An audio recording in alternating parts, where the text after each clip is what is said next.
સુખધામ આશ્રમ અકાળા શ્રી રામદેવજી મહારાજ સવરા મંડપ શ્રી રામદેવ પરાયણ તથા બાર પહોર પટોત્સવનું ભવ્ય આયોજન કરાયું।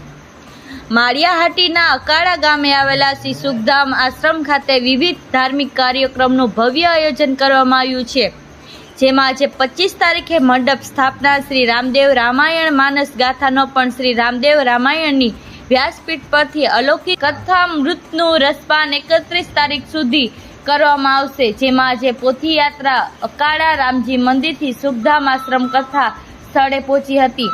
આ પ્રસંગે કથા પ્રારંભથી પૂર્ણાહુતિ દરમિયાન ભવ્ય સંતવાણી, કીર્તન મંડળી, લોક ડાયરો, ભવ્ય રામા મંડળ સહિતની રાત્રિ કાર્યક્રમો પણ યોજાશે, તેમજ કથા પૂર્ણાહુતિના દિવસે મંડપ ખડો કરવામાં આવશે।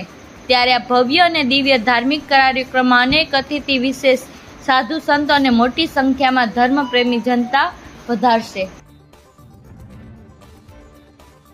ગામે અકાળા અને કેરાણા ગામે સુખધામ આશ્રમ આવેલું છે, તો ત્યાં અમે મંડપનું આયોજન કરેલું છે।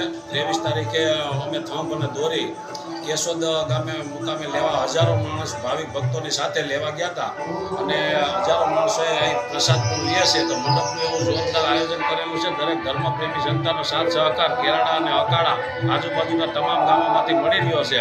તો આ મંડપનું કાર્ય એવું છે કે 25 તારીખની સ્થાપના છે અને 29 થી 31 તારીખે મંડપ ખડો થાય છે અને 5-6 દિવસ સુધી ધામે ધૂમે એક સાથે ભાવિક ભક્તોનો એવો મેળાવડો ઉમટી પડેલો છે। તો આ મંડપની ખરેખર આ મંદિર અને રામાપીર બાપાનું એવું કાર્ય દીપે છે કે જેથી કરી અને બધાનો સાથ સહકાર પૂરેપૂરો મળી રહ્યા છે। અકાળા, કેરાળા, ભીલડી છે, પછી આજુબાજુના કારીબડા, સરકડિયા, દુધાળા આવા તમામ ભાવિક ભક્તો ગામથી આવી અને અહીં પ્રસાદ લે છે। અને મંડપની સાથે સાથે 12 પોરા પાઠનું પણ આયોજન છે અને રામદેવજી મહારાજની સપ્તાહ પણ ચાલુ છે। 3-4 પ્રકારના કાર્યક્રમો છે અને 30 તારીખે મંડળી, રામા મંડળ અને વગેરે બધા કાર્યક્રમો રાખેલા છે। સંતવાણીનો પણ કાર્યક્રમ છે અને 31 તારીખે સવારમાં મંડપ ખડો થવાનો છે।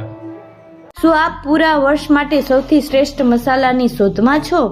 તો હવે તમારા ભોજનને સ્વાદિષ્ટ બનાવવા માટે આજે જ સંપર્ક કરો કેશોદ તેમજ માંગરોળ શહેરમાં આવેલી અમારી બ્રાન્ચની।